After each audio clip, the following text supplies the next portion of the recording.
संगर द मेड़ानो टाटू बेदस्मारू दे हेवाद नंग्यारू दे टाटू बेदस्मारू दे خوښه مې چې په داسې یو پرتمینه غونډه کې چې نن دلته د ځانګړو ځواکونو په مرکز کې جوړه شوې ده زه هم اشتراک پکې کوم لله الحمد زه په دې باندې ډېر شکر او ثنا د لوی جل تعظمته ذات ادا کوم چې نن د افغانستان اسلامي امارت پر اس کې او زمونږه قهرمان مجاهدینو 40 کلنۍ جهاد خپل ثمره او خپل میوه پخه کړله او نن د دې ملک په قدرت کې په حکومت کې او بالاخره د دې ملک امنیت او د دې ملک سرحدات زمونږ د مجاهدینو او اصیلو بچانو په کنټرول کې دي محترم مجاهدینو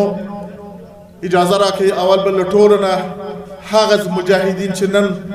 له دوهم کورس د دې ځانګړو ځواکونو نه فارغ شوي دي او زده کړې یې کړې دي دې ټولو ته د زړه له کومې مبارکي ووایم او په عموم کې تاسو ته او همدارنګه ټولو هغه مجاهدینو ته چې نن زما په مخ کې ولاړې زما د ورورګلوۍ او د یو مجاهد ورور څو مهم ټکي دي چې ستاسو حضور ته یې وایم اوله خبر دا ده چې دا ملک زموږ افغانستان 40 کاله زیات جنگ پکې تیر سو په دې ملک کې ډېر مشکلات جوړ شوي دي دا ملک له خاوره سره خاورې سوی د دنیا ټولو قدرتونو په شمول دی پخواني شوروي اتحاد اوسنۍ ناټو امریکا خپل قوت خپل قدرت خپل سلاوي او خپل زور آزمایي په دې ملک کې وکړه د دې ملک هر څه له بینه تللي دي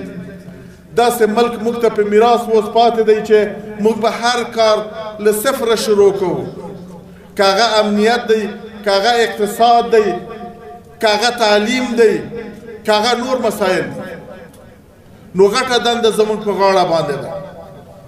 هغه زموږ ملګریو چې خپل وینې قربان کړلې په سنګرو کې وینې ورکړلې ځانونه یې شهیدان کړل د هغو د وینو په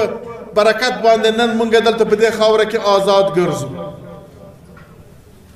نو اوس دا زموږ دنده ده چې موږ د هغو خلف یو پاتې یو او دوی زموږ سلف وو چې اوس دا نظام چې الله پاک موږ ته راپرزو کړی راکړی دی څنګه یې وساتو زه همیشه دا خبر کوم ما کړی دا بیا یې کوم بالخصوص مجاهدینو ورونو ته او ټول مسلمان ملت ته چې دغه نظام موږ ته چا په تحفه کې نه دی راکړی موږ په څو دراهمو او څو ډالرو باندې نه دی اخیستی دا په وزرو په زاریو په کوم بل اساس لاسه نه دی راغلی دا د میلیونونو انسانانو د وینو په قیمت باندې راغلی په دې 40 کلونو کې تر 4 میلیونه زیات شهیدان دې ملک ورکړي دي هغه د دغه دپاره چې په دې ملک یو اسلامي شرعي نظام راسي صلح راسي امنیت راسي نن لله الحمد الله پاک دغه نعمت موږ ته په لاس راکړی دا زموږ او تاسو ټولو وجیبه ده دا د هر فرد وجیبه ده چې دا نظام وساتو ستاسو ځوانان چې زما مخ ته ولاړې او په نظامی یونیفورم کې ولاړې ستاسو دنده د دې وطن حفاظت د دې وطن له سرحداتو نه حراست او د دې وطن امنیت ساتل دي د جناب رسول الله صلی الله علیه وسلم مبارک حدیث دی و یو ساعت پیره یا یو ساعت حراست د خدای په لار کې او د مسلمینو او د مسلمانانو له حریم نه دا تر دنیا او مافیخانه لوړ دی نو مجاهدینو ورونو دا زه په ډاډ او اطمینان درته وایم دلته علما کرام هم موجود دي ستاسې هره لحظه ستاسې خوب ستاسې ناسته ستاسې خوراک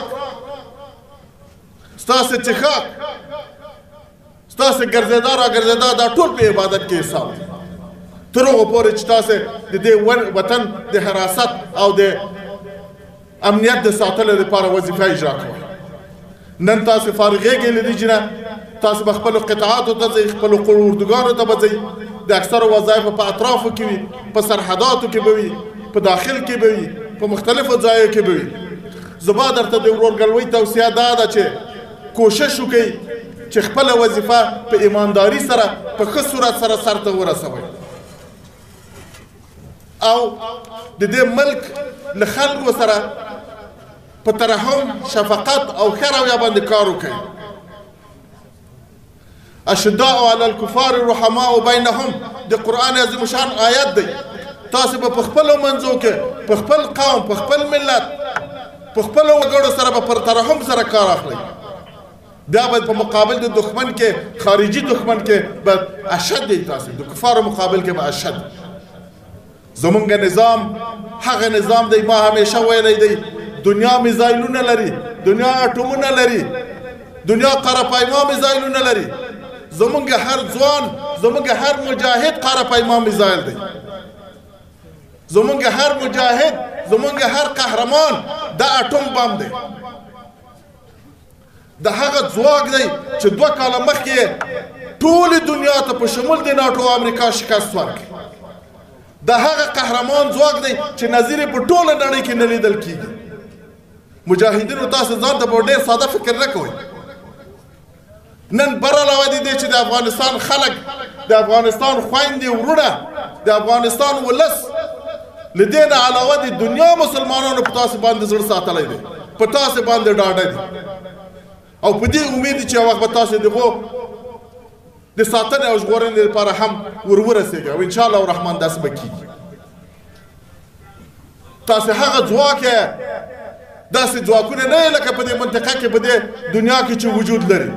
تاسې هغه ځواک یې چې 2 کاله مخکې ټوله نړۍ ماته کړه او د هغه بې نظیره جنګ و چې د بشر په تاریخ کې داسې جنګ نه و واقع سوی. یوې خواته مجاهدین، اسلامي امارت په سرکردګۍ او بلې خواته ټوله نړۍ، 58 ملکونو فوجونه او نورو متواقف سلګونو ملکونه له دوی سره ولاړ په دې جنګ کې دا ټوله شکست وکړي د افغانستان ووتله. نن موږ لله الحمد آزاد یو، حور یو. سرحدات زموږ په کنټرول کې دي، د دې ملک ښه او بد زموږ په کنټرول کې دي، مګر د دښمن د سایس نه دی ختم شوی. دښمن اوس هم په دسیسو کې دی، دښمن اوس هم په کمین کې دی. دښمن هره ورځ موږ ته بهانې لټوي، هره ورځ زموږ د تضعیفولو دپاره، زموږ د حکومت د پرځولو دپاره، زموږ د بدنامولو دپاره خپل شوم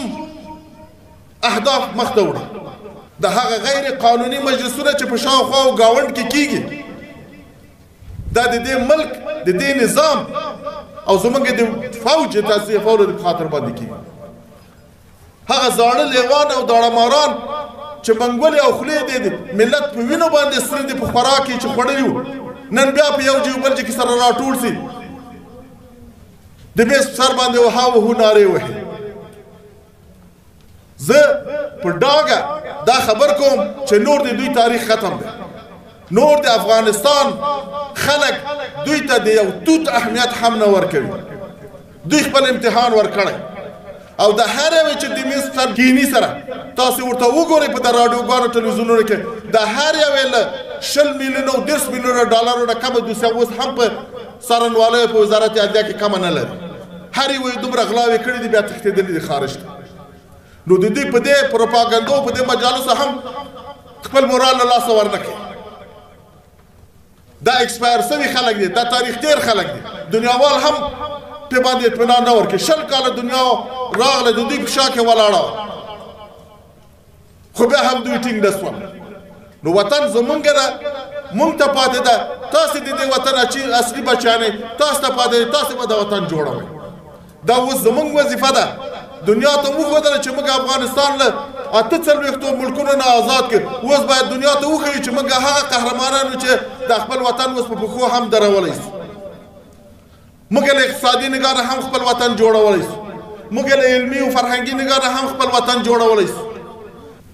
دا باید موږ دنیاوالو ته وښیو او انشاءالله الرحمن دا به کېږي. تاسو وینئ په دې وختو کې په دې کمو وختو کې په ډېرو کمو نیشت امکاناتو چې هیڅوک موږ سره کومک نه کوي لله الحمد ډېر پیشرفتونه سوي دي که یې وګورو دغه پیشرفتونه په 100 کالو کې نه وو سوي داسې پروژې مخته تللي دي چې په 100 کالو کې چا ورته پام هم نه و مګر لله الحمد نن مخته ځي دا یوازنۍ لارې همدا ده چې اخلاص دی په ملګرو کې په نن په دې د حکومت په وګړو استازو مشرانو کشرانو کې اخلاص دی او د دې ملک او د دې ملت درد ورسره دی او دا درد ځکه ورسره دی چې نن د ملت هغه اصیل بچیان په قدرت کې دي نن غلو رهزنان نسته اصیل بچیان په قدرت کې دي نو زما ورونو تاسو ته همدغه توصیه ده چې تاسو د دې ملک په امنیت کې تاسو وینئ چې زموږ امنیت ته څومره خطر متوجه دی په یوه نامه بل نامه له یوې خوا په یوه رنګ په بل رنګ باندې کوشش کیږي تر څو داسې تهمتونه داسې مسائل رامخته کړي چې په غیر په واسطه باندې د افغانستان اسلامي نظام د دنیاوالو په مخ کې یا د نړۍ په مخ کې داسې ښکاره کړي چې دلته خو مشکلات شته دا ځکه چې یو قوي او اسلامي مرکزي حکومت په افغانستان کې زمونږ د خارجي دښمنانو په ګټه نه ده هغه همیشه په همدې کې دي چې د حکومت ته ضعیفه حکومت وي دوی ته محتاج وي او د دوی ته همیشه لاس غځېدلی وي مګر موږ هوډ کړی په دې باندې انشاءالله الرحمن خپل وطن به جوړوو افغانستان به آبادوو افغانستان به په پښو درو افغانستان به له هرې نګانه په پښو درو نن لله الحمد دغه تمرینات چې ما ولیدله او زموږ ملګرو ولیدله موږ شکر به باندې وویست لله الحمد موږ دغسې ځواکونه لرو چې په دغسې عالي مورال او عالي تربیه و ټریننګ سره دوی کولی شي چې د افغانستان سرحدات محفوظ کړي او بعد د دې به انشاءالله د افغانستان سرحداتو ته څوک په چپه هم نسي کتلی زموږ هر مجاهد هغه مجاهدین دي چې که دښمن له سرحداتو نه یو قدم رامخته کېږي پښې به یې ورباندې غوڅوي ورونو الله پاک هم همیشه کامیابه لره کوشش کوو زموږ وطن ته زموږ افغانستان ته ډېر چلنجونه په مخ کې دي ډېر خطرونه ورته په مخ کې دي هر څوک خپل دسایس غواړي چې پکې عملي کړي خو دا په یوه صورت کې ناکامه کېدلی سي چې زموږ ځوانان زموږ اردو زموږ وزارت دفاع داخله امنیت 24 ساعته خپلې وظیفې ته چمتو ولاړ پرون موږ په چریکي جنګو اخته وو چریکي جنګونه هم کوله ګوریلایي جنګونه وو نن باید موږ د جبهي جنګو لپاره ځان آماده کړو نن باید موږ د دښمن په مقابله کې جبهي جنګو ته ځان آماده کړو ځکه دا له موږ نه غواړي او هر وخت که موږ یو قوي او په ځان متکي اردو درلودله د ځوانانو له لحاظه د وسایطو وسایلو له لحاظه بیا به دښمن موږ ته په چپه سترګه نه ګوري دسایس به نه جوړوي او که تر څو موږ ضعیف وو دوی به همدا دسایس جوړوي خو زه په دې مطمئن یم انشاءالله الرحمن چې بعد دې نه به د حالات سره ښه کېږي او زموږ دښمنان به درس د عبرت اخلي زه په خپلو هغو داخلي زموږ سیاسي مخالفین چې اوس له بهر ته تللي دي لکه همیشه چې موږ غږ کړی یو واره بیا غږ ورته کوو راسئ د افغانستان د اسلامي امارت د ترحم او شفقت نه عفو و مینې استفاده وکړي ټول سپینګیري سوي د مرګ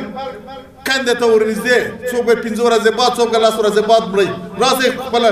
وطن ته راسئ دلته په عزت باندې مړ شئ تر دې چې په پردیو ملکونو کې د پردیو میزو د پردیو بیرقونو لاندې ناست او دسیسې جوړوئ د افغانستان اسلامي امارت تاسو سره هیڅ مشکل نه دی عفو یې درته کړی دی راسئ خپل وطن ته قوت زمونږ په وحدت کې دی که موږ وحدت درلود ټول سره یو موټی او لاس د دنیا زور به په موږ نه رسېږي لکه په دې